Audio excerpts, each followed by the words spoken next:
No, for those who don't know, those listening and those watching, Kayla actually does have like a little bit of a background in environmental like policy, stuff like that. Yeah, well, my minor is in environmental policy. Yeah. So what could you tell those who maybe not, who might not know as much about the environment or what's happening in the current conditions? What could you like let them know? Yeah, definitely in terms of, the environment and especially with climate change, because climate change is one of those things that's obviously super big and there's a lot of factors that go into climate change. But like I was saying before with, the waste and stuff, like that's a big part. And even recycling, for example, which recycling is awesome. Like, you can recycle and you're doing your part, but the thing with recycling now that I've like been researching more is it takes a lot of energy to recycle stuff. It takes less energy to actually recycle aluminum out of plastic, and I don't know what the other one is, but I'm pretty sure I'm just gonna say plastic. That's the only one I know of right now.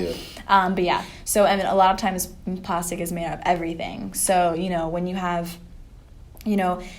different like big corporations that are mass producing all this stuff, of course the consumer is going to buy it because it's the easiest way to go about it. And that's what I think that I've realized this year, especially with shout out Adam Ruins Everything, that show on Netflix. It's on Netflix. It's on Netflix. I watched that episode of The Environment. I really did not even realize before, honestly, watching the episode, that it's more about big corporations versus the consumer, because I was just like, oh no, like, everything I do helps, which it does, but in a way though, like, it's scale, right? It's dependent on like how big you're talking, and big corporations, they pollute and mess up the environment at a scale that just like one person making good decisions can't balance. Because when people say like, oh, like your one decision, can help so, and it does, in a way it does, but looking at the big spectrum, and just looking at like how many people buy those type of products, you're making a difference, but not as much of a difference as corporations can make they have the money for it. That's the thing. That is the thing. They're bigger. They're bigger entities. Not just people. And what I learned recently too is the beauty community is like one of the worst when it comes to waste. That's going to be really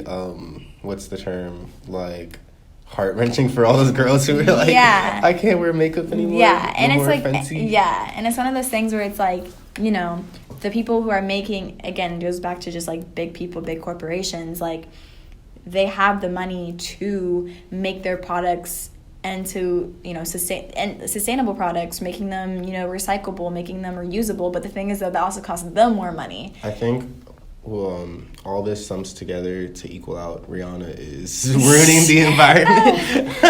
Fenty. I'm still gonna use Fenty. Like I'm still gonna support her, but I could write a letter though.